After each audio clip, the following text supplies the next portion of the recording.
Hello everyone, welcome back to ZW3D sketch training, and today we'll start the section 3. It's about the high-level applications of 2D sketch. First, I will introduce the default setting.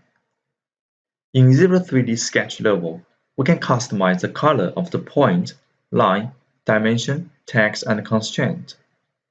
And this can be found from the Tool ribbon tab. So, let me show you in the ZW3D. So as you can see under the Tool ribbon tab, we can find the attributes here. So you can change the color of the point and style of the point and other detail. Also for the line, you can also change the style, width, color, and also for the dimensions, we can change the decimals. And apart from that, for text, you can change the size, the width, the height, and other details for the text attribute. And also for the constraint color, you can change it. For example, we have predefined the overdefined color into red and the well-defined color into blue. Okay, let's continue. In the second part, I will introduce the trace profile. So what is the trace profile? Actually, the trace profile is draw the contour of the trajectory along the current connect sketch geometry to pave the way for the subsequent solid modeling. And for example, for this case, we draw the circle and a rectangle for it, but you will find the intersection outline. And at this time, the pattern is not closed, and therefore you cannot do other solid modeling commands such as the extrude. And with the trace profile, you can select the outline and the pattern will be closed. And after that, you can do the extrude for it. Okay, let me take an example to show you how to do that with the trace profile. So this is the example of the trace profile.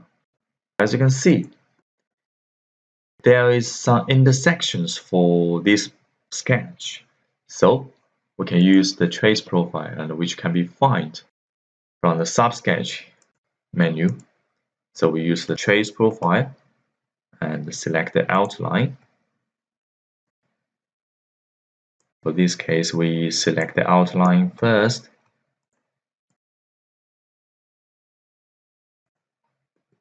Also for the circle. So actually for the internal figures, we have a lot of intersections, so we need to select the outline for it.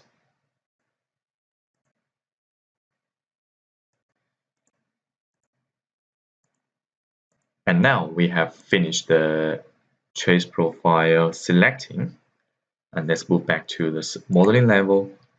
Because we use the trace profile, it is the closed ring, so we can use extrude command to execute the extrude command for it. That is the trace profile. When we use the traditional way, we need to use the trim functions to trim the intersection part, but normally, when we use the trim functions, the well-defined figures will turn into underdefined, so which means you need to add a constraint again. And this traditional way with the trimming functions will waste your time. So when you use the trace profile, it will help you increase the working efficiency. The next part I will introduce is the sketch reference. In ZW3D, we can find the reference tools under the sketch ribbon tab. And the sketch reference is divided into two types, and the first one is the projection and the second one is the intersections. For the projection type reference, we need to select the external object and project it onto the plane where the sketch located. And after that, we can obtain the projection profile as sketch external reference. And for the projection type, we have four options for projection type, and the first one is the chain pick. So what is the chain pick? We can select the line and it will select the tangent segment automatically, as you can see. For this case, when we select this line, all the tangent will be selected automatically. And another option is chain between pick. So when we select two lines, the middle part of the two lines is selected automatically. As you can see, there is the end circle of the line. So when you move the mouse close to the end, it will highlight the nearest endpoint. So here are some tips for the chain between peaks. The line between the starting point and the end point will be selected when you use the chain between peak. And the green point will be displayed on the end, which close to the mouse. And for this case, as you can see, when you close to this point, the green point will be displayed to the closest end. Another option for projection is the loops. And for loops, it can be divided into several options. And we have all loops, boundary loops, shared, inner, outer, open boundary, no shared boundary, and silhouette. But normally, just 3 of them are most commonly used, and they are all inner and outer. For the all loops, so when you select a reference solid, and all the edges on the faces will be selected. And if you choose the inner ring, so only the inner ring of the selected face will be selected, as you can see here. And for the outer, if you use the outer loops, so only the outside profile will be selected. And apart from the projection, ZW3D also provides an intersection reference.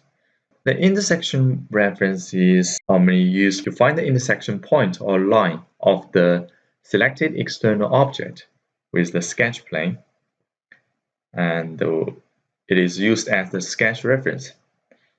As you can see from this page, the intersection point of the selected external object and the sketch plane will be highlighted, and after that you can use the intersection point to create other objects such as the arc.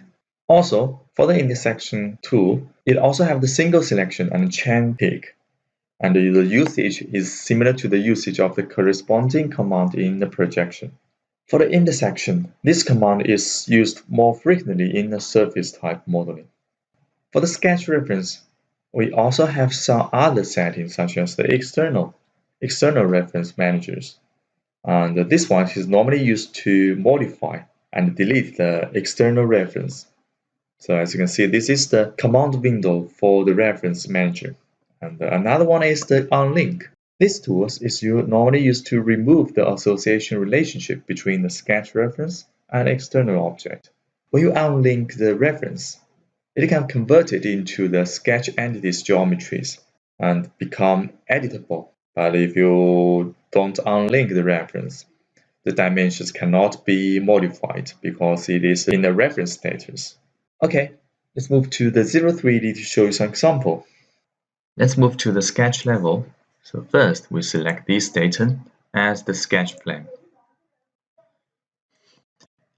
As I mentioned, you can find the reference under the Sketch ribbon tab. And we provide the projection type and intersection type. And let me take the chain pick as example to show you the reference command. So the first is the chain pick. As I mentioned, when we select a line, and after that, the tangent segment will be selected automatically and create the reference line. And if you use the chain between pick, and after that we select two lines, and the middle part of the two lines will be selected automatically. And if you want to select the other part, just select all the line you needed, and after that, all the line between the selected line will be highlighted automatically and create the reference line. Okay, let's introduce another option. It is the loop. So as I mentioned, the commonly used loop is the all, inner and outer. So when you select the all loops and select the entity, and all the edges will be highlighted and create a reference line automatically. But If you if you choose the outer, only the outside profile will be created for the reference line. And if you select the inner, only the inner ring of the selected face will be used to create the reference feature. Alright, let's continue. Another part of the reference tools, which is also very important, is the external reference managers.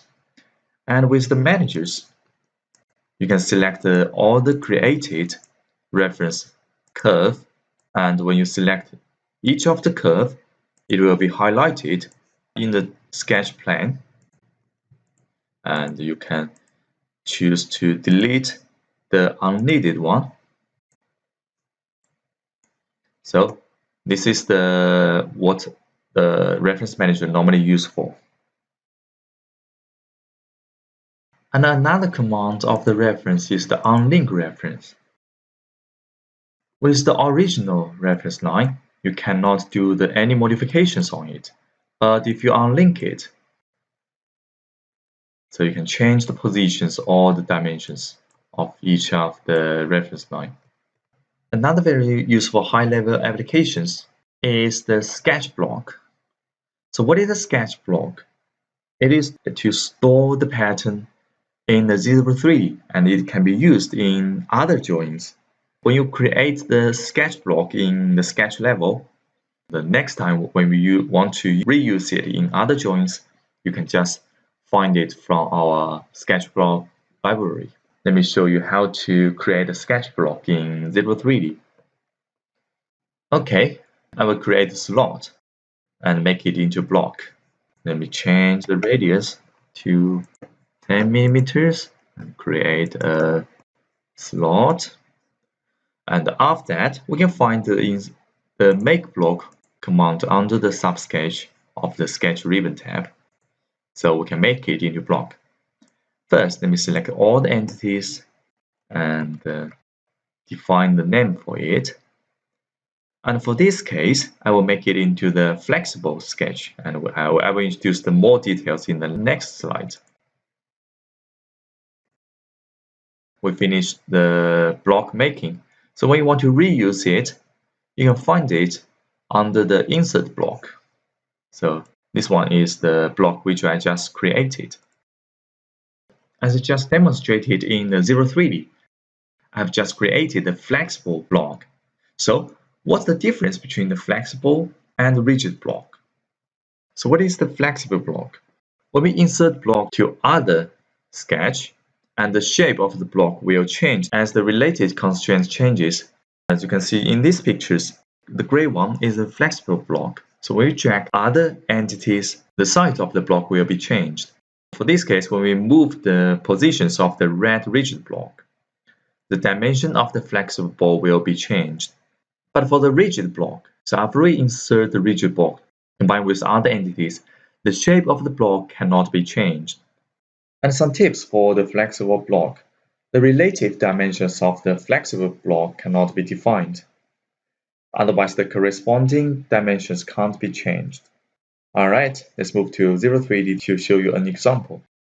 As I mentioned, we have created the block, the sketch block, in the last example. So in this case, we can insert it. And let me add some constraint for it. And for this case, I will use the point coincidence. And because it is the flexible block, so when we move the red one, and you can see the dimensions of the flexible block can be changed. When we right-click the flexible block, we can make it into rigid. So when we change it into the rigid block and rotate the red part, so you can see the dimensions will not be changed of the rigid block. So that is the difference between the rigid block and the flexible block. I've just finished the introductions for the sketch block. So next I will introduce is the ready sketch. So what is the ready sketch? The ready sketch can be reused in other drawings. If you want to make the sketch reference into the ready sketch, you need to create a rigid block before we creating a ready sketch, and then select the current rigid block and click the right mouse button to create a rigid block. Apart from a customized ready sketch, ZW3D also provides a variety of the pre-made sketch built in ZW3D, which means you can use it while designing work. Because I have changed this part to the rigid block, so you can right-click it and save it to ready sketch. And as I mentioned, in ZW3D we provide a lot of predefined ready sketch, so which means you can use it in your design.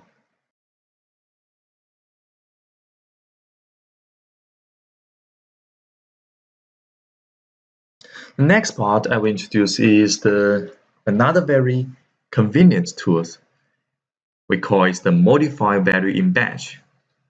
This command also can be found under the sketch ribbon tab. So what is the modify value in batch? Normally, when we finish the sketch creations, after that we need to change dimensions.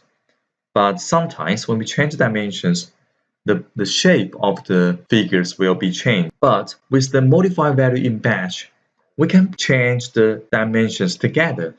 So we can select the multiple dimensions to modify it uniformly in the list. It will help us to realize more efficient sketch editing. At the same time, as I mentioned, it will avoid the distortions or deformations graphic caused by the modifying the single dimensions. So let me take an example to show you how to use it. Here is the example. We can find the dimension editors. We also call it modify value in batch under the sketch ribbon tab. And for this case, I select 3 different dimensions into the list, and we can change it just in the dimension editor window. For example, let me change this radius to 15. So when you tick the regenerate, the site will be show the preview. Let me change the angle to 50, the length to 80, and as you can see, it's very convenient to change the dimensions by using the dimension editor.